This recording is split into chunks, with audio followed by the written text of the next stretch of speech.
A'udzubillah A'udzubillahi minasyaitonirrajim. Bismillahirrahmanirrahim. Assalamualaikum warahmatullahi wabarakatuh. Hamdan wa syukran lillah, nahmaduhu wa nasta'inu wa nastaghfiruh wa na'udzubillahi min syururi anfusina wa min sayyiati a'malina. May yahdihillahu fala mudilla lahu wa may yudlil fala hadiyalah. Asyhadu an la ilaha illallah wa asyhadu anna Muhammadan abduhu wa rasuluh. Amma ba'du. Bersyukur kita kepada Allah, segala nikmatnya, karunia-Nya, rahmat-Nya masih membersamai kita semuanya. Salawat dan salam terlimpah curah kepada Rasul mulia, baginda besar Nabi besar Muhammad sallallahu alaihi wasallam, dan kepada para sahabatnya, tabi'in serta tabi'in. Bapak Ibu yang dimuliakan Allah, anugerah terindah yang Allah berikan kepada kita adalah keluarga. Betul Bu? Keluarga terdiri dari bapak, ibu, bahkan anak-anak. Kita punya anak laki-laki, kita punya anak perempuan. Kita harus adil dengan mereka, adil menyikapi anak laki-laki dan adil menyikapi anak perempuan. Barang siapa yang memiliki anak soleh laki-laki, dia akan bisa memuliakan orang tuanya. Barang siapa yang memuliakan anak perempuan, akan lahir calon-calon pemimpin dari rahimnya. Kesempatan berbahagia ini kita akan melihat pesan Nabi kepada wanita. Ya, ibu nanti jangan protes, pokoknya bulan depan kepada laki-laki gitu ya. Sekarang kepada wanita dulu. Mengapa? Karena Masya Allah, di zaman sebelum datangnya Rasul, wanita ini maaf barang yang rendah, hina, tidak mulia, dia diperjualbelikan, digilir Bu ya, untuk bisa dilacurkan, na'udzubillah min zalik. Masya Allah, bahkan bisa ya dijual dengan harga yang sangat rendah, diperbudak. Tapi hadirnya wanita di zaman Rasulullah SAW, ketika wanita itu menjadi seorang ibu, sampai Rasul mengatakan ummuka, ibumu, muliakanlah. Ketika wanita itu menjadi seorang anak, Masya Allah, man kanat lahu bintani fa ahsana ta'dibahuma kanat hijabatan minan nar. Barang siapa yang punya dua anak perempuan, terdidik, terbina, tumbuh jadi anak saleh saleha, maka dua anak ini menjadi penghalang orang tuanya dari api neraka jahanam. Wa in kanat wahidatan ya Rasulullah, wa in kanat wahidatan. Kalaupun satu anak terdidik, terbina, tumbuh jadi anak saleha, maka anak ini akan menjadi penghalang ayah ibunya dari api neraka jahanam. Nah ini subhanallah nih. Nah saya punya anak empat-empatnya laki, Ustadz bagaimana? Justru anak laki kalau baik dia akan memuliakan kedua orang tuanya. Kenapa Nabi mengucapkan anak perempuan? Karena di zamannya dahulu sebelum datangnya Islam, betapa hinanya. Maka Allah angkat derajat kemuliaan wanita lewat lisan Rasulullah Sallallahu Alaihi Wasallam. Bahkan ada surat di dalam Al-Quran, surat An-Nisa. Betul? Ada Bu? Surat Ar-Rijal ada? Enggak ada. Adanya surat An-Nisa. Begitu tuh. Ya. Gitu. Ini subhanallah. Maka Nabi pernah berwasiat pesan kepada wanita dalam hadisnya, hadis an Rasulillah sallallahu alaihi wasallam qala ya ma'syaron nisa. Kata Nabi, wahai para wanita, tasaddaqna wa aksirnal istighfar, perbanyaklah sedekah. Tasaddaqna, bersedekahlah, dan perbanyaklah istighfar. Kenapa Nabi pesan seperti ini? Karena mohon maaf nih, Bapak yang megang uang siapa Pak biasanya Pak? Yang megang uang Bapak dapat gajian per bulan, yang megang siapa Pak? Kenapa Bapak nggak mau ngomong? Berat amat gara-gara bawa bini gitu. Yang bawa adalah istri, yang megang adalah istri yang biasa ngepel nih, mohon maaf nih, yang biasa ngepel, tau ngepel bu, megang banget nggak ngeluarin alias pelit bin koret alias pedit, siapa tuh? Ibu biasanya. Tapi mohon maaf Pak, jangan buruk sangka, pelitnya istri untuk anak, betul bu? Wah semangat di wajahnya nih, iya. Ini masya Allah. Maka Nabi mengatakan tasaddaqna, ayo bersedekahlah, wa aksirnal istighfar, perbanyaklah istighfar. Kenapa? Fa inni ra'aitukunna aktsara ahlin nar, kata Nabi, karena kelak nanti di akhirat yang paling banyak penduduk neraka itu adalah wanita. Saya buka hadis ini kenapa ibu? Karena kita punya anak perempuan, betul? Karena ibu punya anak perempuan, karena bapak punya istri dan punya anak perempuan. Perhatikan masalah ini, ya. Faqalat imra'atun minhunna jazlah, ada seorang wanita yang cerdas mengatakan kepada Nabi, wa malana ya Rasulullah aksaru ahlin nar, kenapa kita termasuk orang yang paling banyak di dalam neraka para wanitanya? Qalat, lihat, tuksirna al-li'an, tuksirna al-li'an. Nabi mengatakan mereka adalah orang-orang yang sering melaknat, ya. Wa takfurna al-ashir, dan mereka mengingkari al-ashir ay al-ma'ruf minaz zauj, kebaikan-kebaikan suaminya. Nanti kita kupas nih ya. Dan mereka adalah orang yang mengingkari kebaikan-kebaikan suaminya. Wa ma ra'aitu min naqisatil aqlin wa dinin aghlab lidhi lubbin min kunna. Maka Nabi mengatakan, aku belum pernah melihat orang yang kurang akal dan agamanya lebih mampu mengalahkan laki-laki yang berakal dibandingkan kalian, ya. Faqalat imra'ah, wanita itu mengatakan, ya, aman wa manuqsadul aqli wad din, wahai Nabi, apa maksud kurang akal, kurang agama?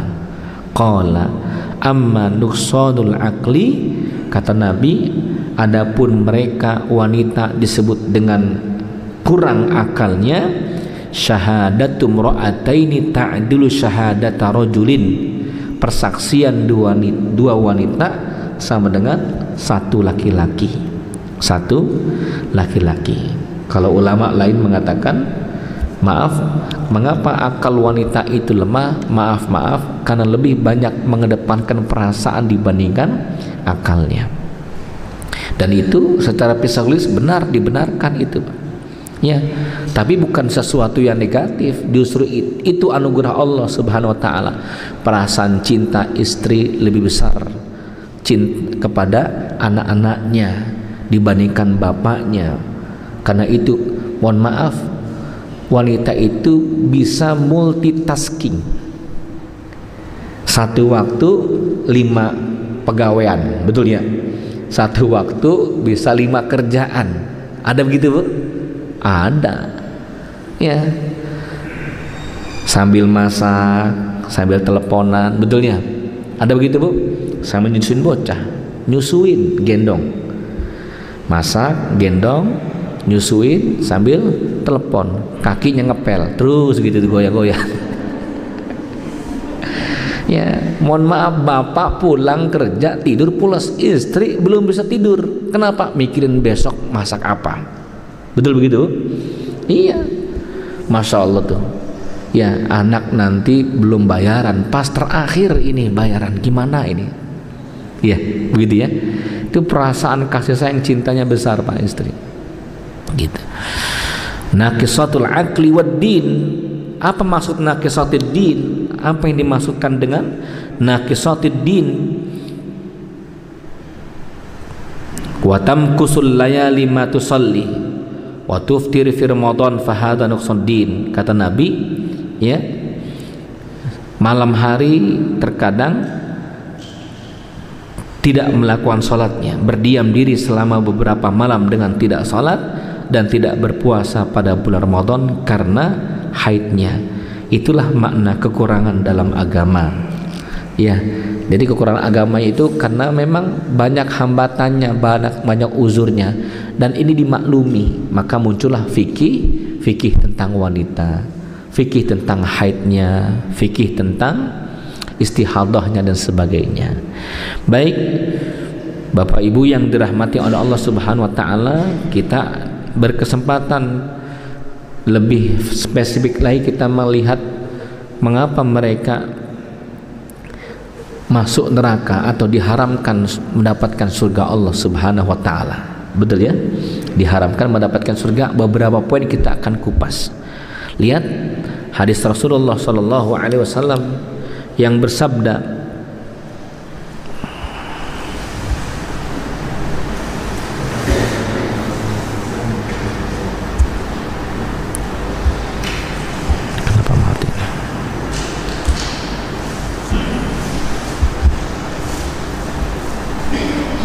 maaf ini kesalahan teknis ini.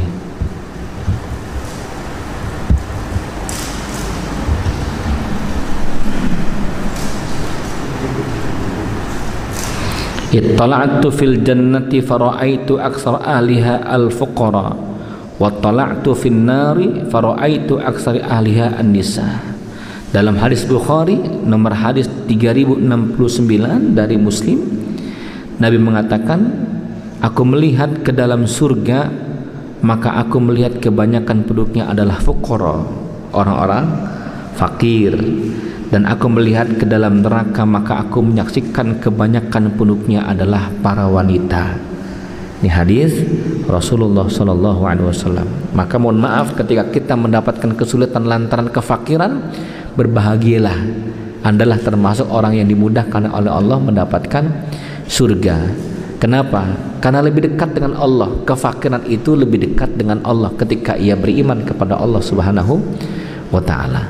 Maka para sahabat ketika mendapatkan nikmat, mereka gelisah. Mendapatkan nikmat, mereka gelisah. Mendapatkan kekayaan, mereka pun bersedih, khawatir kekayaan itu jalan dia mendapatkan neraka Allah Subhanahu wa ta'ala. Jalan dia memiliki sifat-sifat sombong dan ria. Ya, ibu bapak pernah melihat ada orang pakai mobil mahal merendah hatinya? Ada? Jarang. Jarang orang pakai motor Harley Davidson itu merunduk, jarang, betul ya? Ya. Ya, yang ada juga naik sepeda ontel, sepeda yang lama, barulah ia merunduk, ya, merendah, karena sepeda yang dipakai sepeda ontel. Ada orang pakai emas banyak, jalannya biasa aja, susah. Kalau melekat kekayaan di dalam tubuh, setan masuk ke hatinya. Ya, masya Allah, gelang 3, 4 di kanan, mampir nanti habis pengajian begitu tuh, sampai goyang-goyang. Ya, ada yang antara cincin dengan cincin pakai rantai, ada nggak bu? Ada nggak? Ada.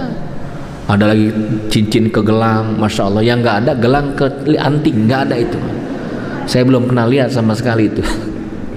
Kalaupun ada kelewatan, masya Allah. Ada ustazah kalau ngajar, ya Allah, kalung di luar kerudung. Terus gandulannya pakai, kalau biasa lafaz Allah, ini ayat kursi ibu. Ayat kursi kan panjang, betul.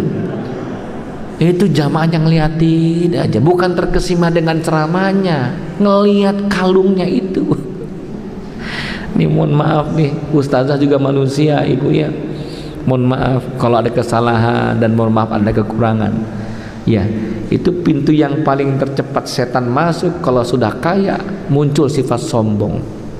Ya, pakaian yang ibu pakai kalau baru, ya, bangganya kapan? Bangganya saat dipakai. Kalau ditaruh lemari bangga nggak bu? Enggak.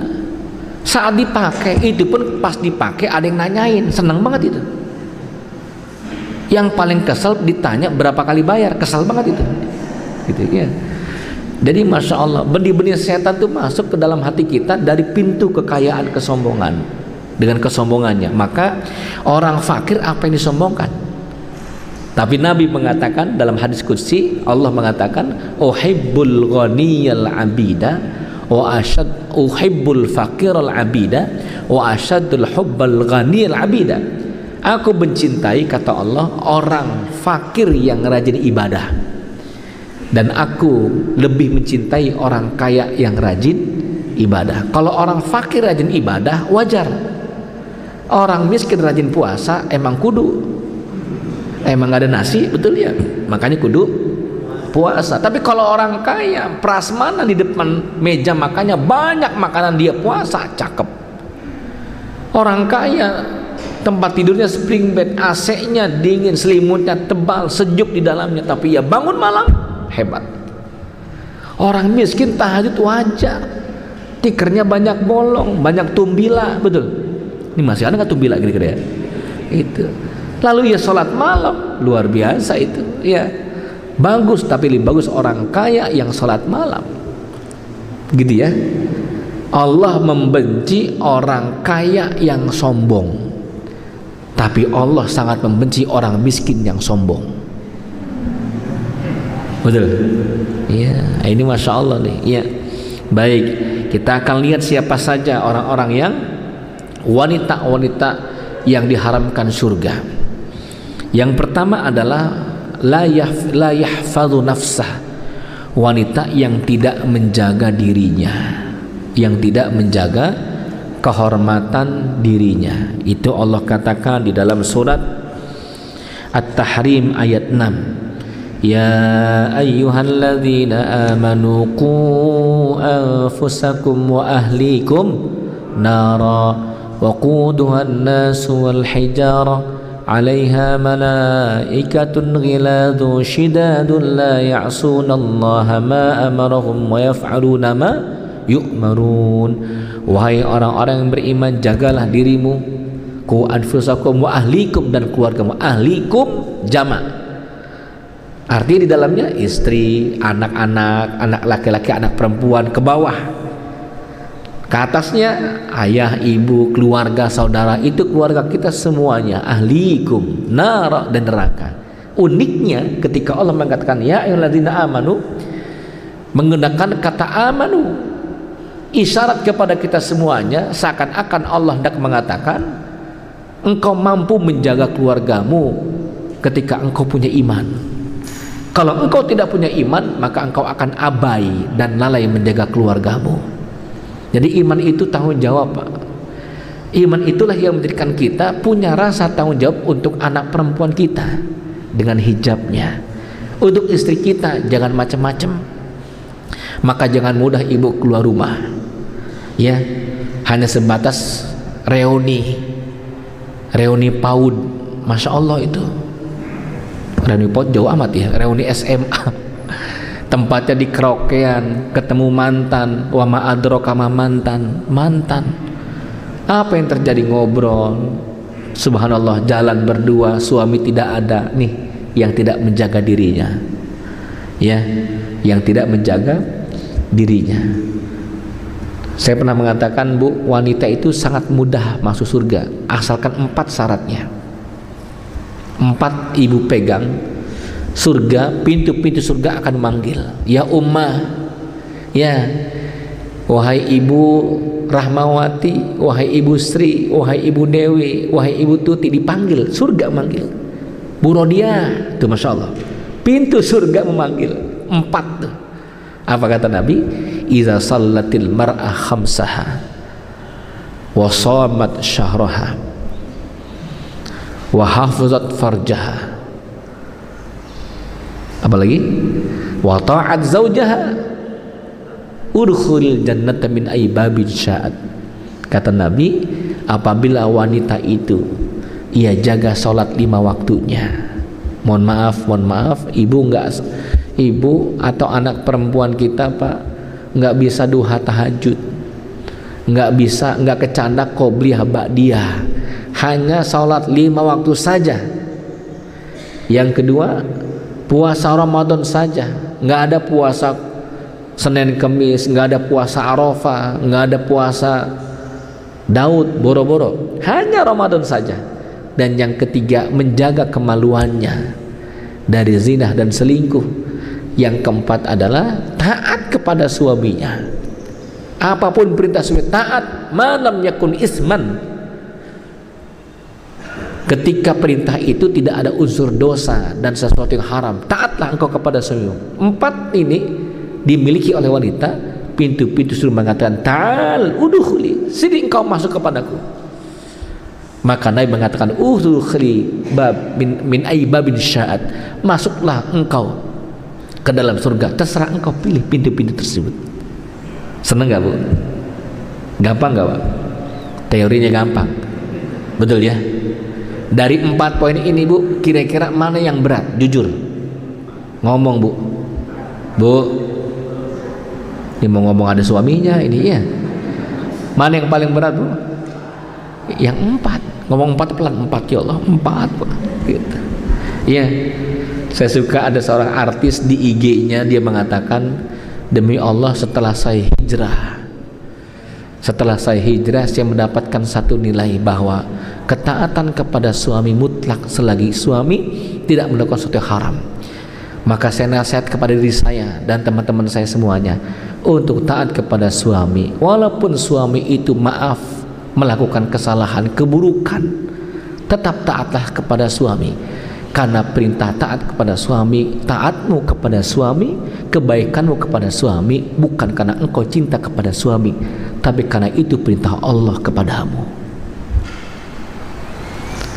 Berarti taatnya ibu kepada suami bukan karena ibu cinta kepada suami. Cinta bisa pudar, tapi ketaatan kepada Allah adalah mutlak. Berbuat baik ibu kepada suami bukan karena suami banyak kebaikannya.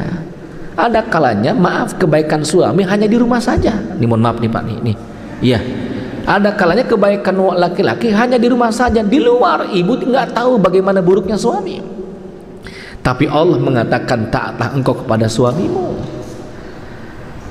Ya, berat memang, tapi itulah perintah aku, kata Allah Subhanahu wa taala. Sampai pun Bu, mohon maaf, sampai pun suami itu melakukan keburukan, taatlah. Selagi dia tidak memerintahkan kepada sesuatu yang buruk, karena di sana pahalanya. Maka ulama mengatakan suamimu adalah surgamu. Sisi yang lain mengatakan istrimu adalah surgamu, rumah tanggamu adalah surgamu, anak-anakmu adalah surgamu. Berarti kehidupan kita di dunia adalah surga kita, pintu-pintu surga kita semuanya. Subhanallah ini. Maka mohon maaf Bu, sampai beliau mengatakan sampai pun suami melakukan keburukan di luar, tetaplah engkau taat, kecuali ketika engkau tidak kuat menghadapinya. Tapi kalau engkau tidak kuat, bukankah Allah mengatakan la yukallifullahu nafsan illa wus'aha? Bukankah Allah telah ukur kemampuan kita menghadapi ujian? Seorang ibu datang kepada seorang ustadz, "Ustadz, hancur hidup saya Ustadz. Anak saya 2 cacat, 2 autis Ustadz. Suami saya ya dia keluar nggak pulang-pulang sudah lebih 2 tahun, nggak tahu di mana sekarang rimbanya. Saya pun kena kanker payudara, kanker otak dan kanker rahim. Orang tua saya sedang keadaan miskin. Berat Ustadz, apa nasihat Ustadz?" Sang Ustadz mengatakan alhamdulillahi rabbil alamin, alhamdulillahi ala kulli hal. Senyum tuh Ustadz. "Ustadz, saya punya masalah." "Kenapa Ustadz senyum?" Apa beliau katakan? "Iya ibu, mungkin istri saya nggak sanggup seperti ibu." Betul ya? Istri saya nggak bakal sanggup seperti ibu, nggak bakal sanggup. Hanya ibu yang bisa. Allah sudah ukur kemampuan ibu menghadapi ujian ini. Itulah pahala yang sangat besar. Ya, ibu, bapak, mohon maaf, pengen anak soleh, pengen anak nakal? Jawabnya apa? Soleh tentu ya.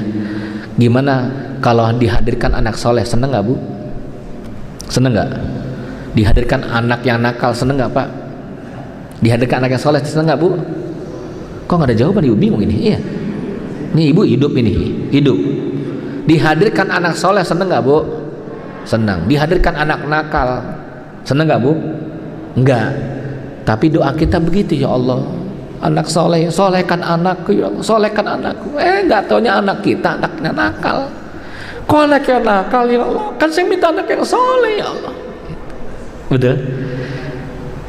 Dulu waktu saya mengenal suami dia baik banget, tapi kenapa sekarang nakal di luar, jahat sama saya ya Allah? Rubah hatinya ya Allah, masih tetap jahat Bu. Masih KDRT, kekerasan dalam rumah tangga, tangannya ringan menempeleng wajah istrinya, kakinya nendang, Masya Allah, kata-katanya ketus, luar biasa. Ada ibu-ibu mengatakan, Ustadz, alhamdulillah saya punya suami nggak pernah marah, nggak pernah lempar apa ke saya. Cuman kalau udah marah, datang marah, nggak ngomong sih, cuman begini nih, ditoyor gini itu. Apa namanya kalau bahasa Indonesia apa? Ngomongnya sih nggak marah, cuma nyelekit. Iya, bodoh, diginiin. Kayaknya lebih sakit itu daripada ditimpuk. Saya mendingan ditimpuk Ustaz. Kayaknya harga diri, begitulah kira-kira. Masya Allah. Ini lihat, ada kalimat Ali bin Abi Thalib mengatakan, perhatikan Pak Bu, kalau saya berdoa kepada Allah, Allah ijabah doa saya, hati saya senang. Kalau saya berdoa kepada Allah, Allah tidak ijabah doa saya, hati saya lebih teramat sangat senang. Kenapa? Karena yang pertama pilihan saya, pilihanku. Yang kedua itu pilihan Allah Subhanahu wa ta'ala. Yang pertama keinginanku, yang kedua keinginan Allah. Keinginan Allah lebih aku utamakan dibandingkan keinginanku. Keinginan Allah pastilah yang terbaik dibandingkan keinginanku. Bisa nggak kira-kira Bu? Kita minta anak soleh, Allah solehkan anak kita, seneng nggak? Seneng nggak? Kita minta anak soleh, Allah nggak solehkan anak kita, tambah bader, seneng nggak Bu? Tuh nggak ada jawaban dah. Kan tadi udah belajar kita. Seneng nggak Bu? Kalau kita ikut Imam Ali radhiyallahu anhu mengatakan harus lebih senang aku ya Allah. Kenapa? Karena anak yang nakal bisa jadi kehendak Allah Subhanahu wa ta'ala. Ibu bapak lihat, Ustadz, kenapa anak kiai jarang yang nakal ya? Anak kiai jarang yang nakal Ibu, karena kiai fokus dengan santrinya. Santrinya rupanya 30 orang yang nakal Bu. Anaknya cuma 4. Seakan-akan Allah mengatakan hadiah untukmu. Maka mohon maaf, kalau kita punya anak yang saleh, mohon maaf, itu bukan karena kebaikan kita, tapi karena pertolongan Allah kepada kita agar kita rehat, istirahat. Tapi kita diberikan ujian istri, ujian suami, ujian tetangga, ujian orang tua, nggak berhenti. Dan jangan putus asa dengan anak yang nakal, bisa jadi cara Allah untuk menghapuskan dosamu. Ya, sampai seorang ibu kena narkoba anaknya, dan mohon maaf, Masya Allah, kena pasal yang panjang tuh tahanannya. Kenapa? Bukan hanya penggemar narkoba, agen narkoba, bandar narkoba. Ketika si ibu ikut talim pengajian, terbuka hatinya. Ya Allah, saya minta kepada engkau anak yang saleh, tiba-tiba dapat anak yang nakal. Tapi ini pilihan engkau ya Allah, bukan pilihan aku. Pilihan aku anak yang saleh, pilihan engkau anak yang nakal. Jujur ya Allah, memang saya punya dosa yang banyak kepada engkau. Sabarku menghadapi anak ini adalah guguran dosaku. Sabarku menghadapi anak ini ya Allah, limpahan pahala untukku ya Allah. Bismillah, saya hadapi semuanya. Ya, maka Bapak Ibu punten nih ya, kalau punya anak yang soleh, seneng nggak kira-kira Bu? Seneng nggak? Ibu doa pengen punya anak yang soleh, seneng nggak? Seneng. Ibu doa pengen punya anak yang soleh, Allah kasih anak yang nakal, seneng nggak? Ya masih nggak seneng juga.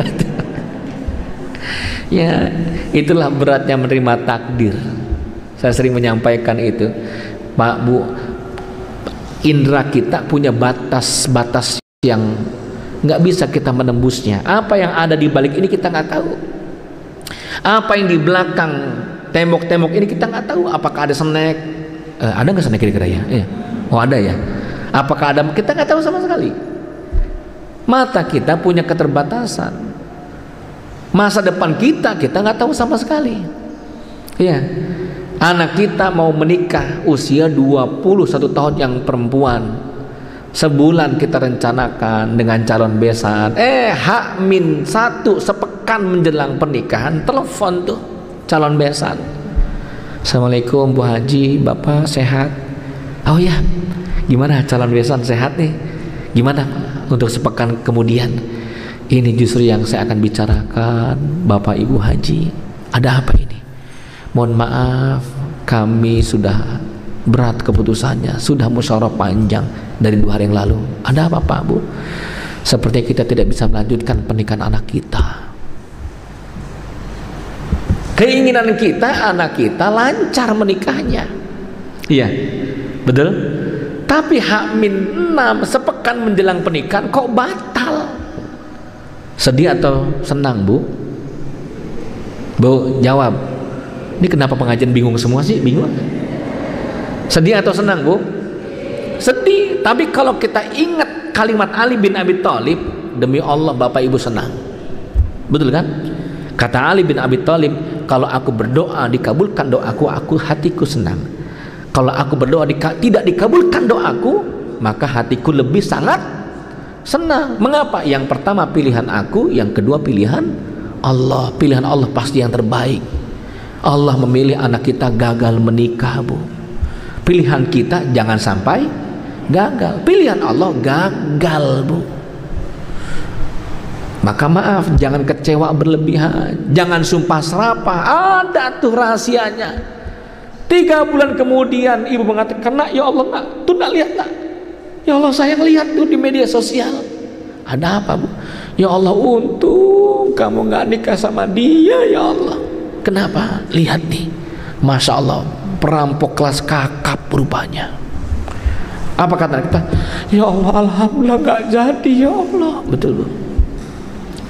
Jangan pernah menyalahkan keburukan yang datang kepada kita,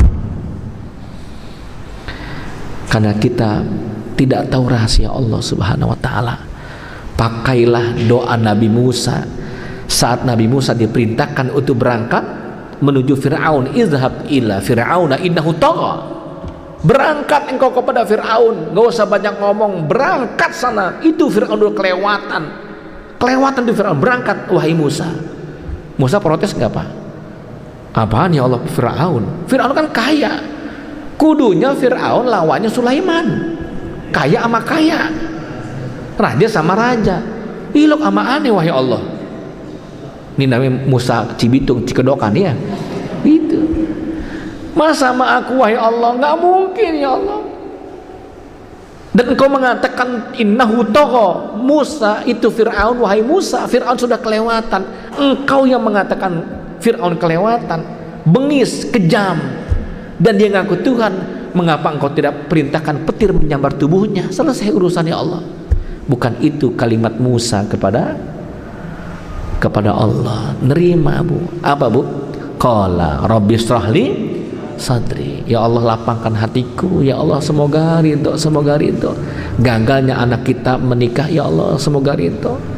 Suami mau masuk perusahaan setelah resign dari perusahaan yang pertama, daftar ke perusahaan yang kedua, tiba-tiba gagal. Ya Allah pasti ini yang terbaik. Begitu ya. Datang penyakit, rupanya tambah buruk penyakitnya, rupanya harus dioperasi. Ibu katakan semoga ini yang terbaik ya Allah. Anak kita nggak lulus ujian, semoga yang terbaik ya Allah. Gagal haji karena corona, semoga yang terbaik ya Allah. Ini teman Pak mau umroh sudah di mana ini, di Bandara Soekarno Hatta, nggak jadi berangkat. Apa dia bilang? Ya Allah kok begini amat sih ya Allah.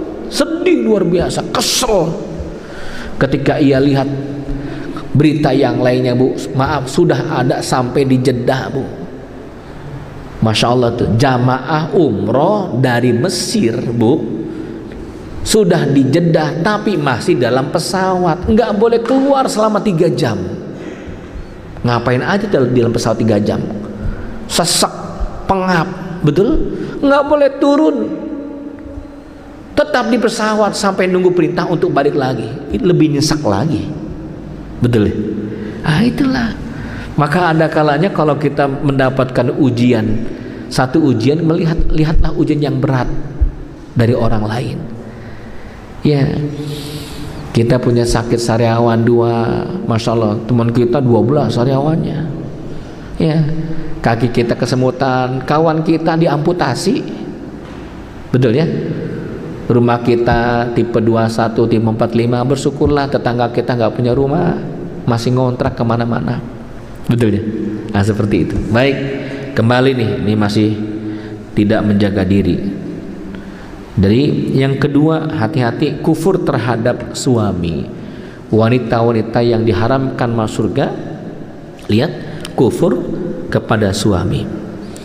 Rasulullah bersabda, kalaulah engkau berbuat baik kepada salah seorang di antara mereka selama waktu yang panjang, kemudian dia melihat sesuatu pada dirimu yang tidak disukai, niscaya dia akan berkata, aku tidak pernah melihat sedikit pun kebaikan pada dirimu. Hati-hati nih, ya. Hanya gara sedikit permasalahan, maka istri mengatakan, mohon maaf mas, selama kita menikah 5 tahun, 10 tahun, saya nggak pernah ngeliat anda melakukan kebaikan. Nggak ada baik-baiknya hidup kamu dengan saya mas. Ini disebut dengan yakfurnal ashir, orang yang memungkiri kebaikan suaminya. Hati-hati. Nah seperti ini adalah orang-orang yang diharamkan mendapatkan surga Allah Subhanahu wa ta'ala. Ya, ya mohon maaf ibu, memang suami dulu datang kepada ibu, ya, bukan orang kaya raya, bukan orang terpandang, ia punya akhlak, dia punya agama. Maka saya berpesan kepada diri saya pribadi dan bapak ibu sekalian, ya, untuk kedepannya Pak Bu, anak kita harus menikah dengan orang yang punya agama. Mengapa? Ketika anak kita menikah dengan orang yang punya agama, dia akan memuliakan anak kita. Ketika anak kita menikah dengan orang yang punya uang, dia akan menghina-hinakan anak kita. Ketika anak kita dinikahkan dengan orang yang punya keturunan yang baik, maka kita akan direndahkan. Tapi ketika Anda menikahkan anak kita dengan orang yang punya agama, Allah akan muliakan anak kita. Muliakan dengan akhlaknya. Ditambah lagi alhamdulillah kalau dia punya rezeki kekayaan. Ditambah lagi kalau dia punya kedudukan, keturunan yang baik, alhamdulillah. Tapi yang paling terpenting adalah agamanya. Subhanallah, yang paling terpenting adalah agamanya. Ini Masya Allah. Saya pernah cerita, ada seorang bapak punya 8 perempuan. Bapak punya 8 perempuan. Ini mohon maaf nih, jangan suuzon ibu. 8 perempuan ini adalah istrinya, ibu kandungnya, ibu mertuanya, 5 anak perempuannya. 5 anak perempuannya. Si bapak ini adalah orang yang beragama, mutadayyin. Salat nggak pernah ditinggalkan, ngaji terus dilakukan. Tapi qadarallah, Allah berikan ujian dengan kemiskinan. Ya, hanya dengan sekedar maaf, ikhtiarnya macul, buruh petani di sawah orang lain. Setelah kerja, ya nyender di sebuah pohon. Tangannya tiba-tiba menyentuh satu benda tertentu. Dipegang benda itu, kok besi, ditariknya, Masya Allah, peti berisi 1000 dinar emas. 1000 dinar emas. Masya Allah. Ya Allah, kaget luar biasa. Ya Allah, apakah ini rezeki? Tidak ya Allah, tidak ya Allah, ini ujian. Maka dia bawa pulang ke rumah, diberitahukan kepada istri dan anak-anaknya serta ibunya. Anak-anaknya senang. Ya Allah, alhamdulillah ya Allah, rezeki ya Allah. Kata si bapak, tidak, kita orang yang paham agama, bapak ngerti agama, ini harta temuan, namanya luqotoh. Bab fikih luqotoh, fikih barang temuan, harus diumumkan selama setahun dahulu. Kalau tidak ada yang mengaku bahwa ini miliknya, maka ini rezeki kita.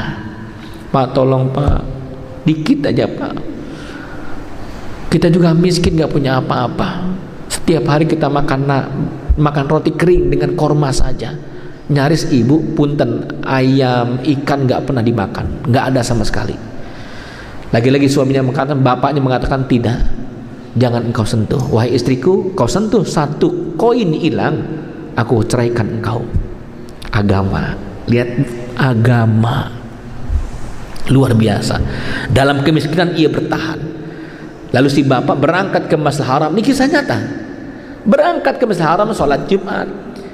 Niatan setelah sholat Jumat dia akan berdiri di podium berteriak, siapa yang kehilangan uang 1000 dinar, ingin seperti itu niatannya. Tapi sebelum dia naik, tiba-tiba ada seorang bapak berpakaian bagus, bersih, rapi. Si bapak ini sepertinya orang kaya. Dia mengatakan, tuan-tuan jamaah semuanya, mohon maaf, saya kehilangan peti berisi 1000 dinar emas. Siapakah yang menemukannya? Tolong beritahukan kepada kami. Si bapak miskin mengatakan, Tuhan mohon maaf, kalau ada yang menemukan, engkau mau kasih berapa? Si orang kaya menjawabnya, saya tidak bisa ngasih, saya hanya bisa berbalas dengan doa, semoga Allah limpahkan rezeki kepadanya. Tidakkah engkau kasih barang 10% atau 50% dari isi peti itu? Mohon maaf tidak bisa pak, mohon maaf tidak bisa. Oh ya sudah, nggak apa-apa. Si bapak miskin pulang ke rumahnya. Ia katakan kepada istri dan anak-anaknya, wah istriku, wahai anakku, rupanya ada pemiliknya. Terus pak gimana? Kita dapat nih hadiahnya. Dia bilang nggak bisa ngasih 10 atau 5%. Ya Allah pak, coba lobby pak, ngomong lagi, negosiasi. Kali aja 2 keping kayak kan emas pak, gitulah. Insya Allah bapak mau ngomong. Si bapak miskin berangkat naik ke Masjidil Haram. Ketemu lagi sama orang kaya, pak, kalau ada yang menemukan, sudahkah engkau ngasih 2 atau 1 keping saja? Lagi-lagi si bapak orang kaya mengatakan, mohon maaf pak, tidak bisa. Masya Allah, pulang ke rumahnya, wahai istri dan anak-anakku, mohon maaf tidak bisa, katanya. Apa komentar mereka? Ya Allah, pedit begitu tuh. Pelitnya kabina-bina. Udah bismillah berangkat lagi ke Masjidil Haram, maka dia katakan, Tuan, peti itu ada di rumah saya, monggo silakan ke rumah kami. Si orang kaya semangat ke rumah, orang miskin masuk ke ruangannya, ke rumahnya, rumah 3 kali 3 meter, tidak ada lantai, hanya ubin biasa, maaf, ada hanya tanah saja. Duduknya di tikar yang sudah usang, kompornya kelihatan, tidak ada bekas-bekas perapian, maaf, tidak ada asap, nggak pernah masak. Panci, penggorengan tiarap semuanya. Tahu tiarap pak? Nggak masak-masak itu. Masya Allah. Apa kata si orang kaya? Mana emas itu? Mana peti emas itu? Dikeluarkan peti emasnya. Yang buat 8 wanita itu nyesek ngelihatnya. Kenapa? Ngitungnya di situ. Kan nyesek pak. Dihitung atu-atu. Alhamdulillah pas 1000 dinar. Terima kasih ya. Masya Allah. Mohon maaf ibu-ibu, saudari-saudari, mohon maaf, saya hanya bisa membalas. Semoga Allah limpahkan rezeki kepada anda semuanya. Apa jawaban 8 wanita ini? Amin, amin, amin, amin, begitu tuh. Karena kesel gak mendapatkan hadiah, maka pulanglah orang kaya ini. 2 jam kemudian orang kaya ini pun datang, tok tok tok, assalamualaikum. Masya Allah tuh. Ya, ini yang di dalam rumah masih nangis, ya Allah, nggak dapat rezeki, ya Allah, masih nangis. Tapi si bapak mengatakan, jangan macam-macam, memang rezekinya rezeki dia. Allah udah ngatur rezeki kita, dan rezeki Allah nggak pernah salah orang. Ini akidah nih, rezeki Allah nggak pernah salah orang. Bapak ibu yang dirahmati Allah, mendengar ketukan pintu, dibuka lagi oleh si bapak orang miskin. Faidha huwa rajulun ghaniyan, rupanya orang kaya tadi. Ada apa Tuhan? Di bawah petinya ada yang kurangkah? Saya boleh masuk pak? Sok silahkan masuk. Mohon maaf ada yang kurang, mohon maaf kalau ada kesalahan, kami minta maaf yang sebesarnya. Enggak, saya mau ngomong sedikit. Oh silakan pak. Ibu-ibu mohon maaf, kami bicara, saya datang untuk kedua kalinya, saya baru ngobrol dengan keluarga saya. Saya ingin ceritakan kenapa saya tidak bisa ngasih uang barang 1 keping pun, karena ini amanah dari almarhum ayah kami. Ayah kami mengatakan wasiat, kami punya 3 peti berisi 1000 dinar, 1000 dinar emas. Ayah saya mengatakan 1000 dinar emas yang pertama wakafkan ke Masjidil Haram, dan kami sudah berikan ke Masjidil Haram. Yang kedua 1000 dinar emas yang kedua untuk kami dibagi-bagi 5 orang anak-anaknya, dan sudah kami bagi-bagi semuanya. Yang ketiga ayah saya lupa di mana meletakkannya, katanya di kebun. Dalam wasiatnya tolong berikan kepada orang yang paling miskin di kota ini. Dan saya kedatangan saya yang pertama adalah menguji apakah betul Anda adalah orang yang miskin dengan 8 perempuan Anda. Rupanya kami melihat dengan mata kepala sendiri bahwa Anda lah orang yang miskin. Saya tadi pulang ke rumah ingin musyawarah kepada saudara bahwa saya punya kawan yang miskin yang menemukan peti ini. Dan kami sudah sepakat, bismillahirrahmanirrahim, peti ini 1000 dinar emas kami hibahkan dan kami wakafkan kepada kalian semuanya. Subhanallah. Lihat Allah, rezeki Allah nggak kemana. Itulah indahnya kalau beragama, betul ya? Indahnya dekat dengan Allah, ya. Indahnya kita dekat dengan Allah Subhanahu Wa Taala. Kita tahu agama, ya, aturannya seperti apa. Maka hati-hati ibu, jangan kufur dengan kebaikan suami, ya. Maka syukuri apa yang ada. Setuju bu ya? Gitu. Suami ngasih per bulan cuman ya 50 juta, tolong terima ibu. Amin ya rabbal alamin. Ini nggak ada yang bilang amin ibu. Amin ya rabbal. Lalu siapa mereka wanita yang diharamkan ke surga? Yang berikutnya adalah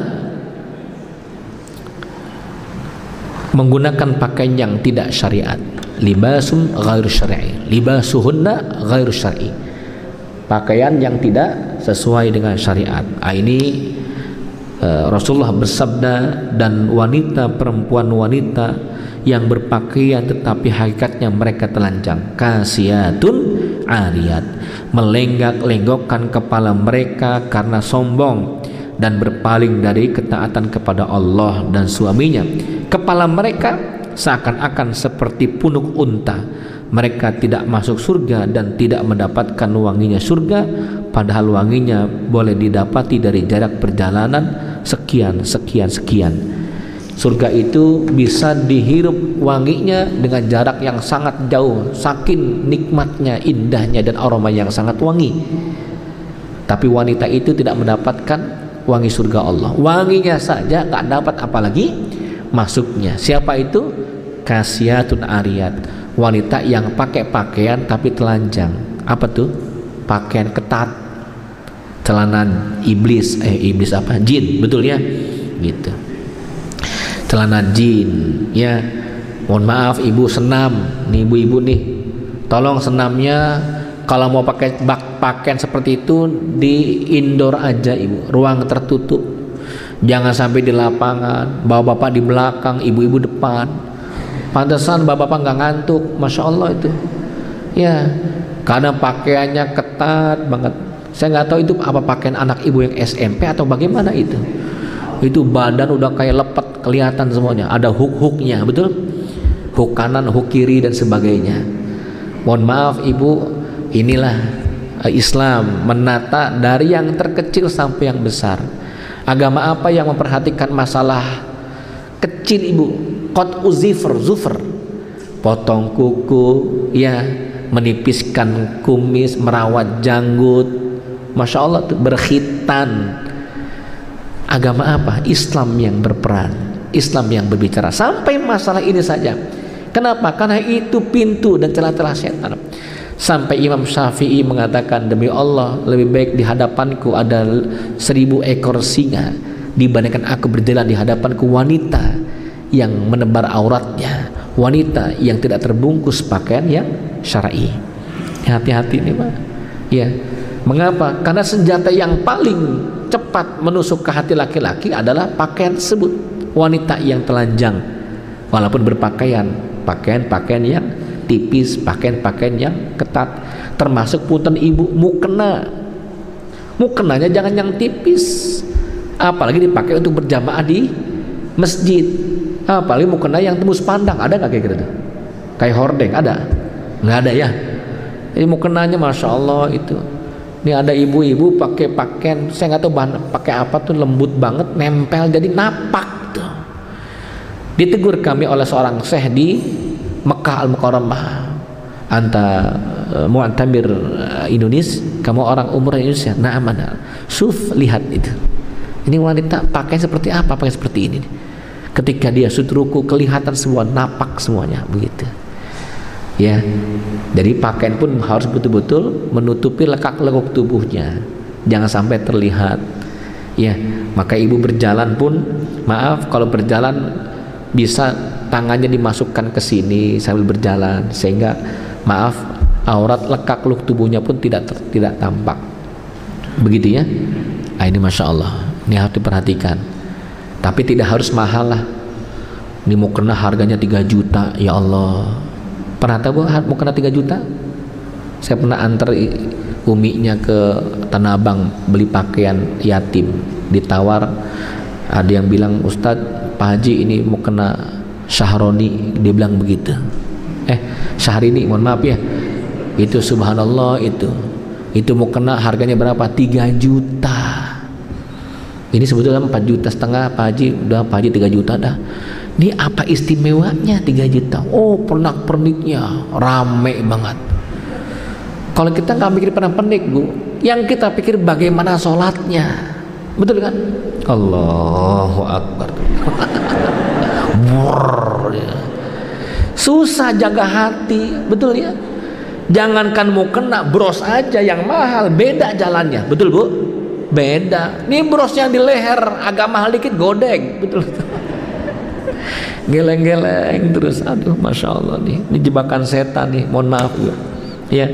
Maka pakaian yang tidak syar'i, hati-hati nih, maaf ibu anak perempuan kita, jangan posting, maaf tidak menggunakan pakaian syar'i, bahkan maaf ya pakaian minim ya, diposting di Facebook, di IG dan sebagainya, ada yang ngelihat langsung di save fotonya ibu. Ketika fotonya di save oleh maaf anak-anak muda, oleh laki-laki, ini kan media sosial bukan lingkup Bekasi aja, tapi kan nasional internasional. Ada yang suka dia save. Untuk apa Bu? Mohon maaf, untuk berkhayal, berfantasi otaknya, pikirannya dengan apa yang ada di fotonya. Apa artinya? Rupanya anak kita setiap hari dapat saham dosa. Itu yang dikatakan dosa jariah. Itu yang dikatakan dosa jariah. Ya Allah, ibu keluar, maaf, silakan ke Ancol, silakan ke Puncak, silakan ke beberapa tempat wisata, tapi pakaiannya ibu punten. Ketika pakaian seperti itu, dan mohon maaf, ya tidak baik menggunakan pakaian syar'inya, tidak syar'i, maaf tidak syar'i. Ada yang moto atau ibu moto sendiri, dan subhanallah ditaruh di IG dan sebagainya, ada yang terkesima dengan maaf dengan penampilannya, dengan auratnya. Disimpanlah foto tersebut, dijadikan berfantasi itu laki-laki, berarti setiap hari Anda punya saham dosa. Ya, disebut dengan dosa jariah. Beritahukan kepada anak ibu, delete foto itu. Minta maaf kepada netizen, tolong yang memegang video saya atau foto saya tolong di delete. Ya, kalau Anda ingin taubat, taubatlah. Seperti itu caranya. Dan jangan mudah memposting foto, mengunggah foto sendiri atau keluarga anak-anak, tapi dengan pakaian yang seronok. Nauzubillah min dzalik. Dosa jariah, dosa jariah. Kita bicara di hadapan ibu dan bapak sebagai ayahnya, tanggung jawab kepada anak putrinya. Lalu berikutnya, jamaah yang dirahmati oleh Allah Subhanahu wa taala, ada kufur terhadap suami, ada mengingkari kebaikan suami. Kufur terhadap suami, tadi poin yang telah tertinggal adalah tidak taat kepada suami. Sedangkan mengingkari kebaikan suami, mengingkari apa yang telah diberikan suami kepada istrinya. Termasuk, mohon maaf, merendahkan nilai maharnya. Apa ada ya? Ini kalau marah keluar semuanya. Ayah nggak mikir dulu, datang ke ayah saya nggak punya apa-apa. Maharnya ayah kami yang bantu, ayah saya yang bantu. Mana kalau bisa balikin tuh maharnya. Wah, wassalam. Ia tidak mendapatkan wangi surga Allah Subhanahu wa taala. Tapi kalau ada wanita yang menghibahkan maharnya karena kepepet uang untuk anak sekolah, ia katakan kepada suaminya, ayah, uang bayaran 3 bulan belum dibayar SPP anak kita. Tidak mengapa, ini cincin. Dulu ayah ngasih cincin 10 gram tiap jarinya. Tiap jarinya berarti berapa tuh? 100 gram. Alhamdulillah. Kita jual ya untuk sekolah anak kita. Anak kita ada yang masuk SMA, ada yang masuk SMP, ada yang mau kuliah. Bismillah. Mama ridho, ibu ridho. Bismillah. Cakep, Bu. Boleh gak? Boleh. Boleh. Mahar itu dijual untuk kebutuhan, boleh. Cuman masalahnya kalau maharnya Al-Quran seperangkat Al-Quran sholat lengkap, Quran dijual bagaimana, Bu? Quran second, betul ya? Yang bisa dijual adalah yang punya nilai uangnya, nilai harganya, boleh, tidak mengapa. Dan itu kebaikan istri kepada suami, luar biasa. Begitu ya.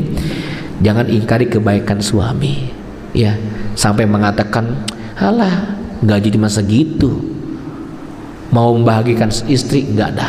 Nauzubillah min zalik. Itu mengingkari kebaikan suami. Ya, Bu, Pak, Allah itu kalau sudah mengazab keluarga, itu bukan dengan membenamkan rumah, seisi rumah bong 6 meter ke dalam, enggak.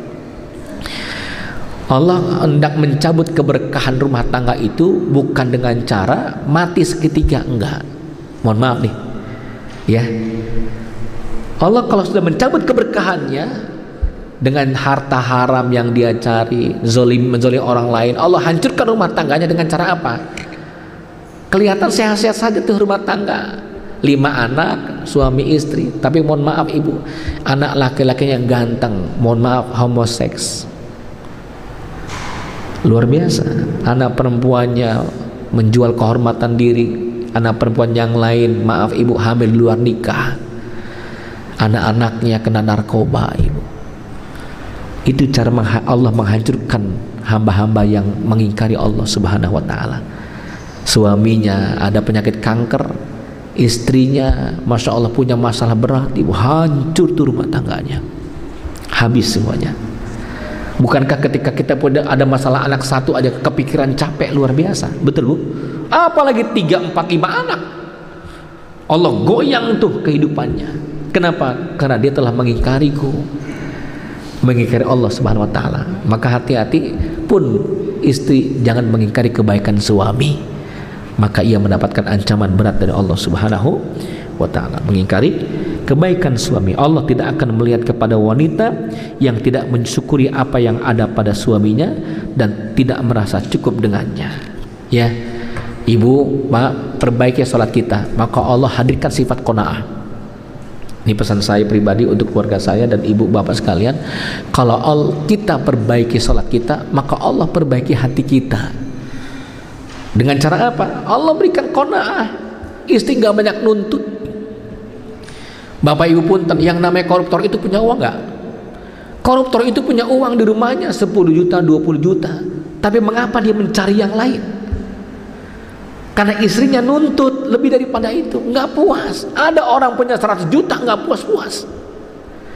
Tapi ada seorang ibu pengamen dikasih uang 10.000 rupiah, senangnya luar biasa. Mohon maaf Pak Haji, nggak ada kembaliannya. Enggak, untuk ibu semuanya. Ya Allah, terima kasih Pak. Alhamdulillah ya Allah. Alhamdulillah. Ibu kenapa sampai dicium itu uangnya? Alhamdulillah bisa beli beras sama telur. Alhamdulillah untuk makan siang hari ini. Terima kasih Pak ya. 10.000 rupiah dicium 3 kali. Di dompet ibu ada 500.000 rupiah. Pernah cium uang? Bapak pernah ngasih nafkah sama istri, ngasih uang gajian sama istri nih, Pak. Ya Allah ayah, ya Allah. Pernah begitu Bu? Pasti Bapak bilang kesurupan ya. Ya Allah, saya mendapatkan hadisnya. Perhatikan Bu, mendapatkan hadisnya dari Jabir radhiyallahu an, Rahul Baihaqi. Seorang hamba ketika mendapatkan nikmat, ia ucapkan alhamdulillah sekali, Allah ridho kepadanya. Ketika ia ucapkan alhamdulillah kedua kali, maka Allah hapuskan dosa-dosanya. Ketika ia ucapkan yang ketiga kali, maka Allah limpahkan pahala untuknya. Ridho, dosa dihapuskan, pahala. Ridho, dosa dihapuskan, pahala. Oh, pantes almarhum emak saya kalau dapat rezeki dia mengatakan, ya Allah, alhamdulillah, alhamdulillah, alhamdulillah. Pernah begitu, Bu? Pernah. Setahun sekali lah gitu. Tapi pernah ya, maka perbanyak seperti itu. Alhamdulillah, ya alhamdulillah. Ya, begitu ya, Bu ya. Nah, ini masya Allah. Baik, berikutnya, mereka yang diharamkan surga oleh Allah Subhanahu Wa Taala, alladzi talabak al-firaq min ahli, mereka yang meminta berpisah dengan suami tanpa sebab, meminta berpisah dari suami tanpa sebab. Ayyuma imra'atin talabat at-talaqa min ba'liha min ghairi ba'sin. Lihat dalam hadisnya, kama qala Rasulullah SAW, apabila seorang istri meminta cerai dari suaminya, hadis yang diriwayatkan oleh Abu Daud, tanpa sebab yang syar'i, maka haramnya baginya mendapatkan wangi surga Allah Subhanahu Wa Taala. Tanpa sebab yang mana, Bu? Dua sebab yang dibolehkan istri minta cerai. Yang pertama, ibu mengetahui suami melakukan kemusyrikan. Suami melakukan kemusyrikan. Yang kedua, ketika suami tidak sholat. Suami melakukan kemusyrikan, ya, suami melakukan kemusyrikan, boleh wanita itu minta cerai kepada suaminya, istri minta cerai kepada suaminya. Yang kedua, tidak sholat. Luar biasa itu. Maka hati-hati nih dalam agama nih. Kenapa kok bisa seperti itu, Ustaz? Tentang nggak sholat aja kok minta cerai? Iya, apa yang diharapkan dalam hidup bahagia ini? Apa yang diharapkan dalam hidup kita? Sedangkan kepala rumah tangganya, pemimpin rumah tangganya nggak sholat, Allah berani dia tinggalkan. Allah sumber bahagia. Sholat kita membahagiakan hati kita. Hari Nabi sholat, wahai Bilal, bahagiakan hati kita dengan sholat. Jadi puncak bahagia itu sebenarnya ketika rumah tangga kita dekat dengan Allah. Dekat dengan Allah itu media yang sangat tepat adalah sholat, gitu. Dan media yang sangat tepat agar kita bisa berdoa kapan? Dalam sholat. Surat Al-Imran ayat 48. Fanadatul malaikatu wa huwa qa'imun yusalli fil mihrab. Saat Nabi Zakaria dalam sholat berdiri, hatinya mengatakan, ya Rabb, anak ya Allah, anak ya Allah. Innallaha yubashshiruka biyahya. Dicolek oleh malaikat, dibisikkan ke hatinya, Allah udah kasih ke rahim istrimu seorang anak. Allah sendiri ngasih nama, namanya Yahya. Kapan itu? Saat sholat. Media yang sangat hebat itu. Sholat itu membisik di bumi, terdengar ke langit, adalah sholat. Nah, ini penting buat kita, Bu. Maka punten, wanita istri boleh minta cerai kepada suami yang tidak sholat, tapi jangan polos saat ini. Pulang dari sini minta cerai kepada suami, nggak boleh. Baik-baik ngomongnya, Pak sholat kah, Pak sholat. Tapi kalau ibu nggak kuat, boleh. Boleh. Terlebih ulama menambahkan, kalau Anda mendapatkan kezoliman, Anda tidak kuat, boleh. Karena wanita layak mendapatkan ketentraman, ketenangan, boleh minta cerai. Kalau mau bersabar lebih banyak pahalanya. Tapi dikasih celah oleh Nabi, oleh syariat, kalau nggak kuat boleh minta cerai. Namanya khulu. Namanya khulu, minta cerainya istri kepada suami. Kata suami, demi Allah sampai hari kiamat lu nggak bakal gue ceraiin. Tapi suami masih nggak sholat, KDRT, mukul, nonjok dan sebagainya, nggak dikasih nafkah. Nah, termasuk di antaranya tambahannya nggak dikasih nafkah tuh. Masya Allah, ibu nggak kuat, ibu layak mendapatkan ketenangan. Caranya bagaimana? Ini bukan saya ngajarin cerai ini. Caranya bagaimana? Kalau tidak tahan, datanglah ke pengadilan, ajukan itu. Suami nggak mau, nanti suami dipanggil tuh. Ada surat panggilan 1, 2, 3. 3 kali surat panggilan nggak datang, maka jatuhlah talak 1. Jatuhlah talak 1. Sudah otomatis pisah. Walaupun suami mengatakan demi Allah saya nggak pernah mengucapkan cerai kok, tapi syariat mengatakan itu. Dipanggil oleh pengadilan 3 kali panggilan nggak datang, maka lepas. Begitu. Difahami ya? Ini Masya Allah, ini syariat yang sangat indah. Maka hati-hati, jangan minta cerai kepada suami tanpa sebab. Tanpa sebab. Tidak ada bu cerai kepada suami sebab nafkah yang tadinya 20 juta jadi 19 juta, cerai saya. Nggak ada. Sampai pun maaf miskin bertahanlah, sampai pun sakit bertahanlah. Iya, bertahanlah. Ujian itu bisa menggugurkan dosa kita. Dan berikutnya jamaah yang dari Allah, waktu sudah habis, menunjukkan mohon maaf. Yang berikutnya adalah yang mempertontonkan dan menunjukkan bentuk tubuhnya. Menunjukkan bentuk tubuhnya. Mereka wanita yang diharamkan mendapatkan surga Allah Subhanahu wa taala. Ya. Wanita yang dimasukkan Rasulullah ini adalah memakai pakaian yang tipis, yang nampak tubuhnya ataupun menunjukkan bentuk tubuhnya dan tidak menutupinya. Dan yang terakhir, menampakkan perhiasannya. Menampakkan perhiasan. Surat An-Nur ayat 31. Wala yubdina alaihinna min zinatihinna. Janganlah engkau tampakkan perhiasanmu kepada mereka. Nah, ulama mengatakan sebagai wanita memang diperbolehkan memakai perhiasan, namun hanya di hadapan mahramnya, dan tidak diperbolehkan menunjukkan, memamerkan secara berlebihan, terlebih dengan tujuan riya dan sombong. Ini berhati-hati nih ibu. Boleh kok pakai emas, boleh gitu, apalagi dengan wanita-wanita yang lainnya, sesama wanita boleh. Yang khawatir nanti dengan yang bukan mahramnya, bukan muhrim ya, mahram.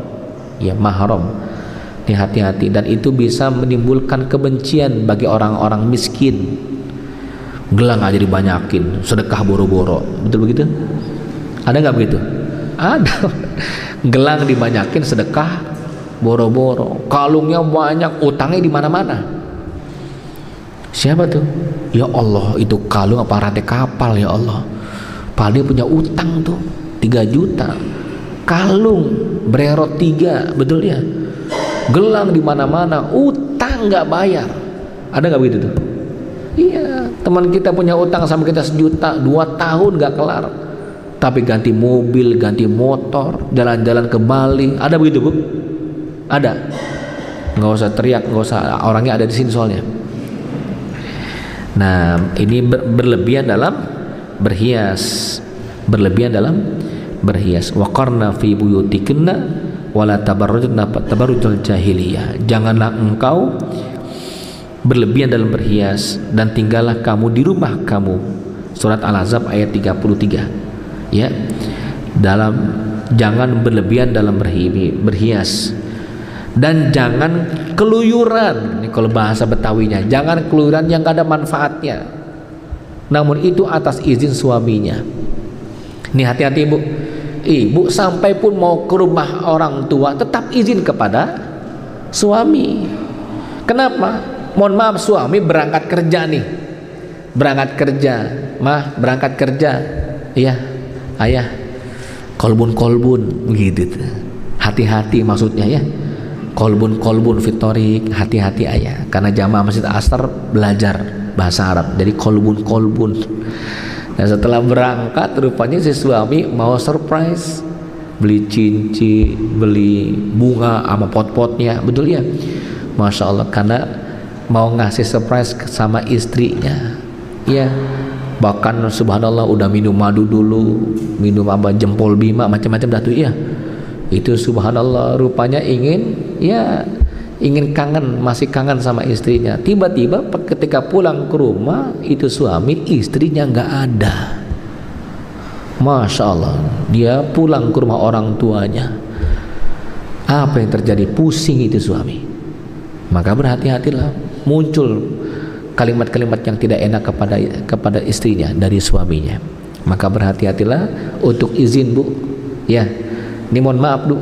Ini ulama sepakat 4 mazhab mengatakan wajib istri keluar dengan izin suami.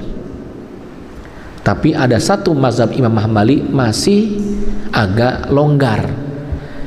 Wajib memang, tapi dalam wajib izin kepada suami hanya satu yang masih dibolehkan Imam Hambali.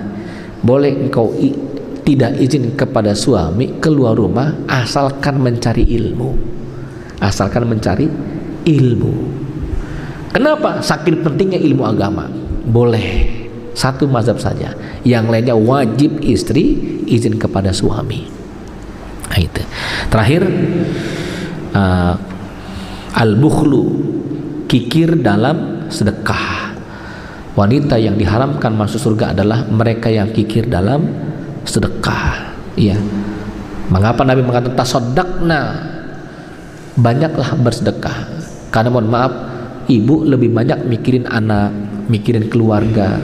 Tapi jangan sampai mikirin anak, mikirin keluarga menjadikan muncul sifat bakhil, sifat pelit-pelitnya. Jangan. Justru iman kita mengatakan ketika kita banyak melepas tuh uang, Allah bantu nih anak-anak kita. Iya, saya ingat Pak, Masya Allah, seorang kiai itu ringan tangan mengeluarkan uangnya tuh, padahal anaknya banyak. Apa kata si bapak ditanya sama istrinya? Pak, ya Allah Pak, kan anak kita banyak, gampang amat keluar uang tuh untuk anak yatim, fakir, miskin dan sebagainya. Apa dia bilang? Justru inilah cara kita mendapatkan pertolongan Allah Subhanahu wa Ta'ala. Justru ini cara kita mendapat pertolongan Allah. Kenapa? Dalilnya, wallahu fi aunil abdi ma kana abdu fi auni akhi. Allah senantiasa menolong hambanya kalau kita nolong hamba yang lainnya. Betul Pak, Masya Allah, Bu. Itu anaknya dapat beasiswa di luar negeri, anaknya dapat kemudahan sekolah pesantren. Ya Allah, anak yang ketiga dapat kemudahan lagi, nggak harus bayar SPP. Kenapa? Jadi murid teladan di sekolahnya. Bukankah itu kemudahan rezeki juga? Luar biasa. Maka jangan pelit-pelit amat. Ya. Dalam hadis Nabi mengatakan anak itu bisa menjadikan orang tua bakhil, bisa menjadikan orang tua tidak adil gara-gara anak. Maka Allah mengatakan, ya ayyuhalladzina amanu la tulhikum amwalukum wala auladukum an dzikrillah. Janganlah gara-gara harta dan anak-anakmu engkau lalai dari Allah. Gara-gara harta kita lupa tuh, tutup mata cari uang, bodoh amat, haram halal, yang penting dapat. Yang penting dapat. Akhirnya apa yang terjadi? Masuklah harta haram. Akhirnya apa yang terjadi? Goyang rumah tangganya karena Allah benci dengan harta haram, muncul ketidakberkahan. Masya Allah. Dipaksakan anak berangkat ke luar negeri, ke Perancis, ke Jerman, ke Australia dengan harta yang haram. Apa yang terjadi, Bu? Mohon maaf, free sex di sana. Ya, kami punya jamaah di mana itu, Masya Allah, Bu, di Sydney, Australia. Ustadz, mohon doanya Ustadz, anak saya nikah tapi saya nggak ridho. Gimana sih minta doa tapi nggak ridho? Ini Ustadz fotonya pre-wedding, kita lihat Allahu Akbar, laki-laki dengan laki-laki, Ibu, orang Jaka Sampurna Bekasi. Saya nggak nyebutin RT RW-nya, ya gibah, mau lengkap amat ya. Masya Allah, laki-laki dengan laki-laki, laki-lakinya orang Sydney tapi pakai pakaian perempuan, Ibu, prewed, 3 dikirim fotonya. Karena jijik melihatnya, udah delete aja dah, nggak enak lihatnya. Masya Allah, Bu. Kenapa? Mohon maaf, jujur si ibu mengatakan, emang Ustadz, bapaknya anak-anak ngasih uang sama anak saya nggak jelas Ustadz, gitu, main proyek, halal haram disikat aja, itu kali Ustadznya. Wallahu a'lam bishawab. Introspeksi aja, Ibu, hati-hati. Anda ngasih uang harta haram masuk ke dalam perut anak kita, bermasalah dia. Iya, nauzubillah. Yang paling terakhir sekali, waduh nih, bepergian tanpa izin. Tadi sudah ya, berpergian tanpa izin. Yang sangat terakhir sekali, membuka aib orang lain. Penduduk ahli neraka diantaranya adalah membuka aib orang lain. Ini hadisnya mengerikan. Ya, ya ayyuhalladzina amanu tanibu, maaf ayatnya, istanibu katsiran minadh-dhann inna ba'dadh-dhanni ismun wa la tajassasu wa la yaktab ba'dukum ba'dha ayuhibba ahadukum ayyakul lahma akhihi maitan. Jangan banyak membongkar aib orang lain.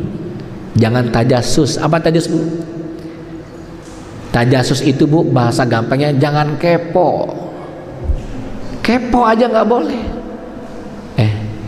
Bu Haji, itu Bu Rodia kemana ya kemarin ya? Kemarin kayaknya ada masalah tuh tetangga sebelah. Kita kepo aja hukumnya haram. Masya Allah tuh, hati-hati nih, lisan tak bertulang, gitu ya.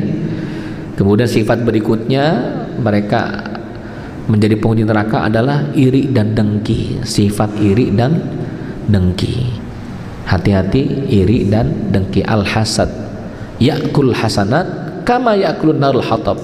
Sifat hasad itu seperti api yang membakar kayu bakar.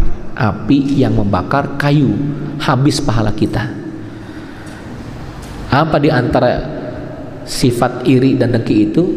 Senang melihat orang susah dan susah melihat orang senang. Tetangga sebelah ganti mobil, kita demam. Ya, hati-hati. Dan yang paling terakhir sekali, sudah tidak ada setelah ini, adalah tidak menjalankan sholat. La yuqimus sholat. Wanita yang tidak akan pernah masuk surga adalah wanita yang meninggalkan sholat. Ya. Dan jelas dalam hadisnya bahwa ketika Nabi mengatakan masuklah surga bagi mereka yang menjaga salat, bagi mereka yang tidak menjaga salat diharamkan surga tersebut. Begitu ya. Ini saja kiranya, tidak panjang lebar, atau langsung pertanyaan ini. Assalamualaikum Ustadz, bagaimana cara menghadapi tetangga yang serakah ini, serakah jalan serakah. Jadi ada jalan umum, tapi jalan itu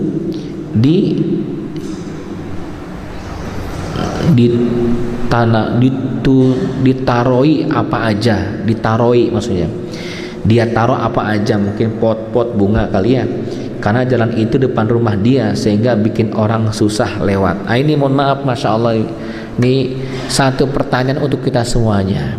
Kalau itu jalan umum, Pak Bu, berikan hak orang jalan agar dia lancar. Kalau Anda meletakkan sesuatu membuat orang susah jalan, mohon maaf, Anda berdosa setiap hari. Ya, Anda buat apa nih? Balok-balok ditaruh depan rumah, yang seharusnya mobil bisa lewat, nggak bisa lewat, hanya motor. Gimana kira-kira, Pak? Nggak bisa seperti itu. Iya, itu bisa mendatangkan dosa setiap harinya. Maka mohon maaf, bagaimana penyelesaiannya? Ngobrol sama RT. Mungkin kalau kita ngomong bisa berantem. Ngobrol sama RT, Pak RT, mohon maaf Pak RT, nih saya bukan gibah nih, nggak enak banget, itu mobil yang selewat nggak bisa lewat, cuma motor doang. Karena ada barang-barang dia, bahkan barang-barang bisnis usaha dia di depan situ. Itu kan fasilitas umum, nggak boleh.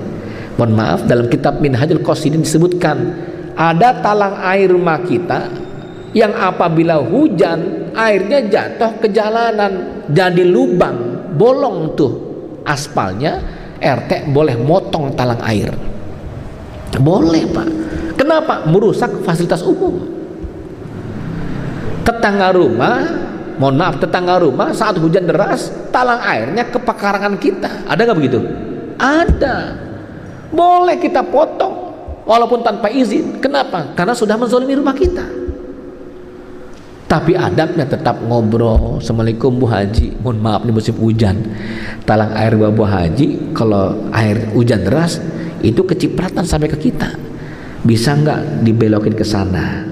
Atau kalau kelebihan talang airnya mohon izin bisa dipotong ya.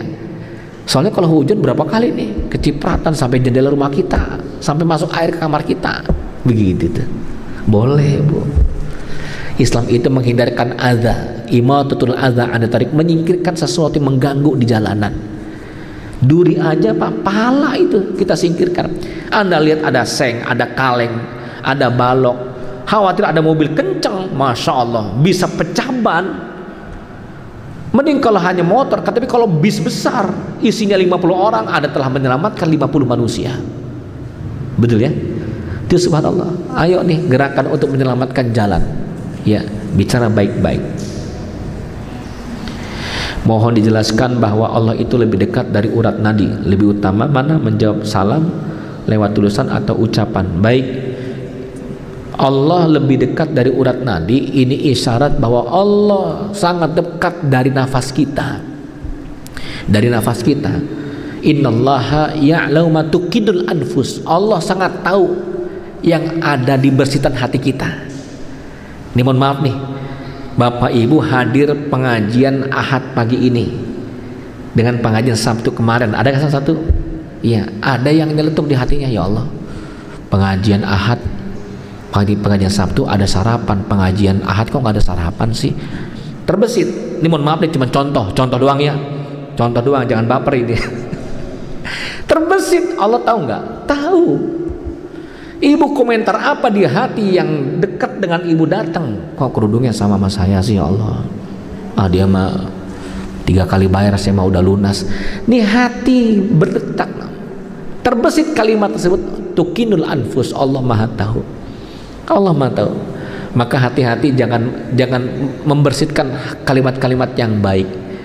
Kalau mengucapkan yang baik-baik. Ya. Saya ingin mengatakan kepada Bapak Ibu, nih mohon maaf nih agak sedikit lebar.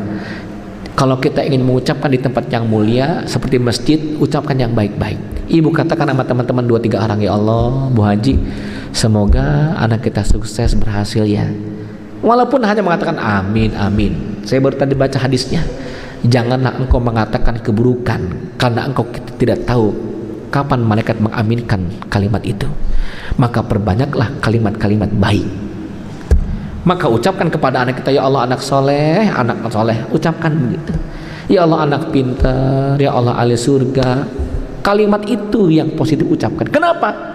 Khawatir malaikat mengaminkan apa yang telah terucap di lisan kita. Ibu katakan, ya Allah semoga kita berangkat pergi haji ya sama-sama. Malaikat lewat, amin, ijabah.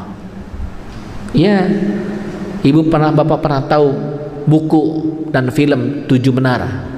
Betul ya, negeri 7 menara, negeri 5 menara ya. Itu masya Allah, itu santri gontor 5 orang duduk di bawah menara.